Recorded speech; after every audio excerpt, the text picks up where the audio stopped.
Sanibonani, welcome back to enye video. Ngiyabonga kakhulu ungene. Thank you very much for tuning in to Mkosi Nophilile. Ngicela subscribe mangaba subscribe, like video, share video as well as ukubuka ama ads. So kule video guys ngizokhuluma ke ngobhuti okuthiwa ke ngiyena ke oboshiwe when it comes to ke ukushona kwalamantombazana amabili ase Pretoria ngase Mamelodi. uThiyamo Maramahan noBaliseng. So uye waboshwa lo bhuti sizwile ke kuthiwa uTebogo Mnisi, and ngoba bekukuningi esokukhulunyiwe kuthiwa ke ogele mhlambe bafela utshwala bafela ini ukuspend imali zabantu laphana uma besema tavern kuma night clubs whatsoever. Kodwa la seliphuma iqiniso ukuthi no ubhuti lona ubelisoka ke la lo munye walamantombazana, and then angazi mhlambe ubeseyaliwe, angazi ke kwenze njani kuthiwa wabalandela ke lapha ekseni njengoba bekushiwo ukuthi ngo4 ekseni wabadubula khona ngo4 ekseni sebezofika nakhona ngasekhaya. Kushuthi abalandela kusuka lapho mhlambe wayecasulile into emcasulile, mhlambe wayeseyaliwe ngoba ukhona umunye othe ex boyfriend into ekanjalo. So ke wabadubula kuthiwa bebehamba bebathathu, okay, bebathathu nalomunye ongumfana ke nguye okwazile ukubaleka. Kodwa kuthiwa wadubuleka uyalula amafuta esibhedlela, ngiyoseveza ke ukuthi umuntu odubule lapho sisi ngubani. So ke sonke besikhuluma ngabo 10,000 rand bill kuthiwa ke badla 10,000 rand yomuntu, angazi ezinye izinto sisuke sizithathaphi. 10,000 rand kabani okuthiwa bayidlile you guys, hayi amanga khona online. Okay, basipindile charity yamuntu 10k kawufela abantu banahana yeng, there is nothing like that. Labantu babulawa ke i-boyfriend mhlambe ke asithi nje umuntu oseyaliwe osenhliziyo ebuhlungu into ekanjalo ke uthema ichazelo yababa ngithi ushilo ukuthi usho ukuthi befuna vele ukushayela intombi yakhe lowe intombi yakhe. Wasebona ukuthi lo munye obvious uzoveza ukuthi ubani, futhi nalo balekile befuna ukubadubula bonke, ingakho elimele nje sesibhedlela ukuthi befuna uqeda ngabo bonke kungaze kwaziwa ukuthi uyena obulala abantwana, you know what I mean. Kodwa ke ngoba loya ukwazile ukubaleka waphepha ke wayosinda esibhedlela ngiyoseveza ke ukuthini isoka la lo munye uTebogo Mnisi. So ukuthi uTebogo Mnisi utheke mayese egarage le petrol ngase Pretoria somewhere amaphoyisa ambamba lapho ke. So ingakho ebanjiwe lo mina ngiyamangala ngoba sibona lapha necourt, ngibone kwenye video engathi uyakhala into ekanjalo. Ngiyazibuza ukuthi okay uma usenza lento usuke kwenze njani ngaleso sikhathi, usuke ungabona ukuthi wenzani noma mhlambe ngoba why the hell are you then now crying? Usenkantolo uyakhala ucela ukuzisola, siyakubona nje okay yini manje enza ukuthi wenze leso senzo esibi kangaka usungaze manje uyakhala. Are you regretting? Ubuvela ucabanga ukuthi after that kuzokwenzakala, you know what I mean. Sometimes ngiyazibuza nje lo embuzo ngoba siyababona nje ecourt lapha mangabe sebezisa ubuhlungu ke, kodwa ubulala umuntu ke wena, ubulala umuntu orubulala abantu. Mawusoboshiwe manje ke uyakhala ke lo simbonile uyakhala lapha ecourt for what? I'm like njani mntakabawo, bewuyenza lento bewuthi mawuqeda ukuyenza kuzokwenzakalani? Uzodlukhisa imuso omnandi ulale kamnandi kube mnandi nje yonke into, uthenga imoto entsha, uthenga indlu entsha, angazi ukucabangani. I mean why the hell are you crying now? So mhlambe kusho ukuthi mabesenza lezi zinto zabo ezinobo sathani basuke bengazibona, bese bethi mhlambe after eseyenzile lento sokuqala manje ukuthi kuyavuleka ukuthi hayibo kanti yini engiyenzile angazi, ngoba they understand why would you stand there and cry. Ubuvela usenza, you know what I mean.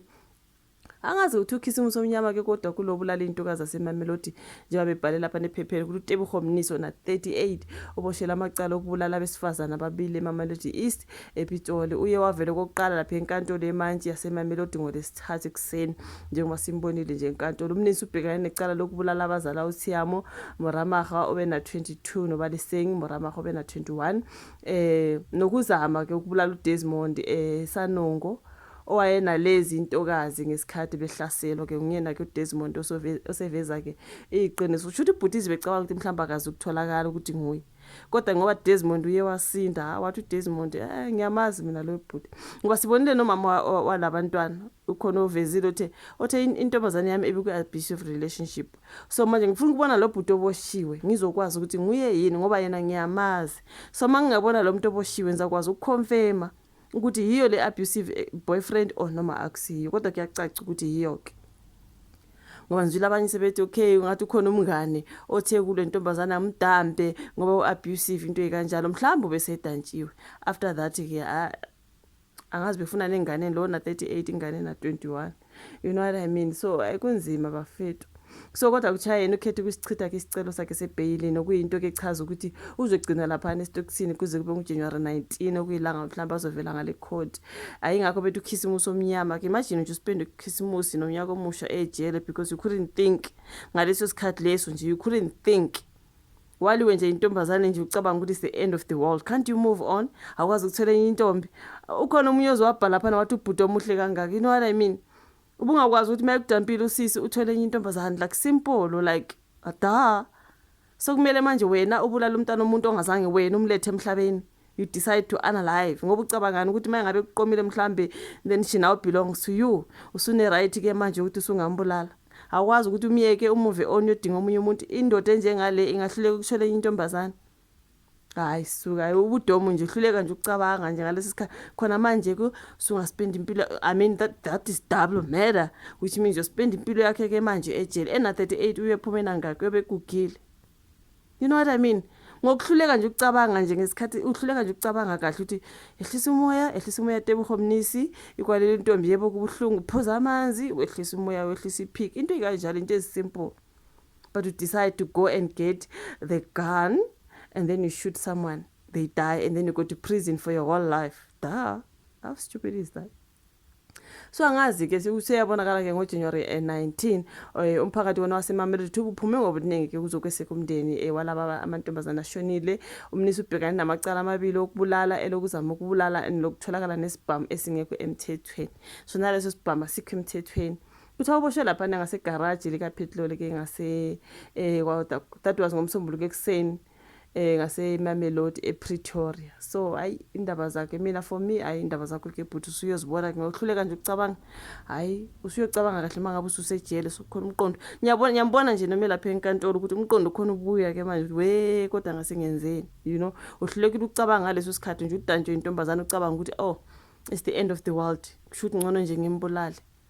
Umbulale wena usaluphila udakiwe. Who do you think you are? Do you own like really? Khona abantu abangakwazi ukucabanga. You can't unalive someone ngoba sendhlukene. Move on, find someone. So kubulala kusho ukuthini? Manje mose uyospend impilo yakhe yonke ejele nakhona kusekho mnandi. That's bad. You know what I mean? Ayikwaze kwanzima ke. Kuthiwa ke hayi uyohlala ke lapho soze simbone ngoJanuary 19 mhlawumbe umessage futhi enkantolo ubhuti uTebogo Mnisi the unalive of abantwana abancane kanje. Like really? Ay angazi. Ngiyabonga kodwa ubuke video like usubscribe ushare siphinde sihlangane kezayo. Bye.